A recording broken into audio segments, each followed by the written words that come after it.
Hi friends, ഇന്ന് ഞാൻ പറയാൻ പോകുന്നത് അമേരിക്കൻ വീടുകളെക്കുറിച്ചുള്ള വിവരണമാണ്. എനിക്ക് അറിയാവുന്ന രീതിയിൽ ഞാൻ പറഞ്ഞു തരാം. അമേരിക്കയിലെ വീടുകളെല്ലാം ഒരേ വലിപ്പത്തിലും രൂപത്തിലും ഒന്നുപോലെ ഇരിക്കുന്നതാണ്. പിന്നെ അടുത്തടുത്താണ് പണിതിരിക്കുന്നത്. നമുക്കിങ്ങനെ തോന്നിയ സ്ഥലത്തൊന്നും അങ്ങനെ വീട് വയ്ക്കാൻ പറ്റില്ല. നമ്മുടെ നാട്ടിലെ പോലെ വീടുകൾ സ്ഥലമുണ്ടെന്ന് വെച്ച് പണിയാൻ പറ്റില്ല. ഇതുപോലുള്ള വീടുകളാണ് ഇവിടെ. എൻ്റെ വീടിൻ്റെ മുമ്പിലൊരു ഗാർഡൻ ഉണ്ട് കേട്ടോ, ഞങ്ങളുടെ വീടിൻ്റെ. ഈ ഗാർഡനിലാണ് ഞങ്ങൾ വൈകുന്നേരം ആകുമ്പോൾ നടക്കാനും കുട്ടികൾക്ക് കളിക്കാനും ആയിട്ട് വരുന്നത്.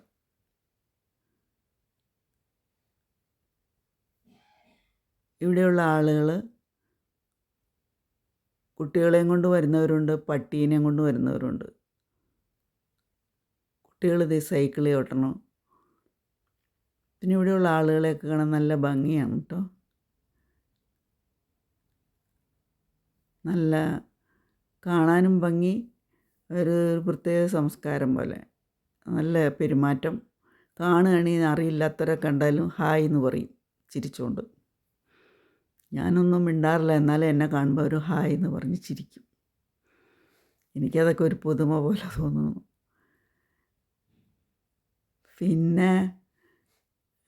പിന്നെ ഈ വീടുകളൊക്കെ മരം കൊണ്ടാട്ടോ ഉണ്ടാക്കിയിരിക്കുന്നത്. വീടിൻ്റെ സ്ട്രക്ചറൊക്കെ അങ്ങനെയാണ്. പിന്നെ വീടിൻ്റെ ഗാർഡൻ അല്ല, വീടിൻ്റെ കോമ്പൗണ്ടുകളൊക്കെ തീർത്തേക്കണത് കല്ലും കൊണ്ടാട്ടോ. ഈ വീടിൻ്റെയൊക്കെ പിറകുവശത്ത് ചെറിയൊരു ഗാർഡൻ ഉണ്ടാവും. എല്ലാ വീടുകൾക്കും കുറച്ച് സ്ഥലം പുറകേലുണ്ട്. അവിടെയാണ് ഞങ്ങളുടെ വീടിൻ്റെ ഇതൊക്കെ നാരകമൊക്കെ കണ്ടു എന്ന് പറഞ്ഞില്ലേ, അതവിടെയാണ്. ഫ്രണ്ടിലൊക്കെ എന്ന് പറഞ്ഞാൽ ചെറിയൊരു ഗാർഡൻ, അതിന് മുമ്പ് ഒരു മരം ഉണ്ടാവും. ഒരു പൂന്തോട്ടം പോലെ പുല്ല് പിടിപ്പിച്ചിട്ടുണ്ട്. എല്ലാ വീടുകളുടെ മുമ്പിലും ഇങ്ങനെയാണ്. നല്ല ഭംഗിയായിട്ടാണ് അവർ കൊണ്ടു നടക്കണത്. ഒരു പൊടി പോലും റോഡിൽ കാണില്ല. ആരും ഇടില്ല. എല്ലാ സ്ഥലത്തും ഇങ്ങനെ വേസ്റ്റിൻ്റെ ടിന്നുകൾ അതൊക്കെ വച്ചിട്ടുണ്ടെന്നു. ഈ വീടുകളുടെ അകത്ത് തണുപ്പും ചൂടും ഒക്കെ പാകത്തിനാട്ടോ. ചൂട് കാലത്ത് പാകത്തിന് ചൂടും, തണുപ്പ് കാലത്ത് പാകത്തിന് ആണ്. അപ്പോൾ വീടുകളൊക്കെ അതിൻ്റെ മതിലാണ് കേട്ടോ. മതിൽ കല്ലല്ലാത്തത് കൊണ്ടും പണിതിട്ടുണ്ട്. ഈ റോഡിൻ്റെ അപ്പുറത്ത് നിന്ന് ഞങ്ങൾ കാറിൽ പോയപ്പോഴാണ് കേട്ടോ ഇതെടുത്തത്. നമുക്കങ്ങോട്ട് ക്രോസ് ചെയ്ത് കടന്നു പോകാനൊന്നും പറ്റത്തില്ല. ഭയങ്കര നിയമങ്ങളാണ് ഇവിടെ.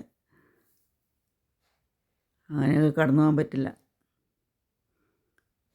എത്ര മനോഹരമാകണ്ട, എല്ലാം ഒരേ ടൈപ്പിലുള്ള വീടുകളാണ്. ഈ മരങ്ങൾക്കൊക്കെ വെള്ളം നനയ്ക്കുന്ന അടിയിൽക്കൂടെ ഇങ്ങനെ സ്പ്രിങ്ക്ലർ ഇട്ടിട്ടുണ്ട്, ഇങ്ങനെ പൈപ്പ്. അപ്പം നമ്മൾ നനയ്ക്കൊന്നും വേണ്ട, അതതിൻ്റെ കറക്റ്റ് ടൈമിൽ വന്ന് തന്നെ നനച്ചോളും. നമ്മളൊക്കെ വീട്ടിൽ ചെടി നനയ്ക്കണ്ടേ. അപ്പോൾ എനിക്കറിയാവുന്ന രീതിയിൽ നിങ്ങൾക്ക് പറഞ്ഞു തന്നെ കേട്ടോ. അപ്പോൾ ഇതൊക്കെയാണ് അമേരിക്കൻ വീടുകളെക്കുറിച്ച് എനിക്ക് പറയാനുള്ളത്.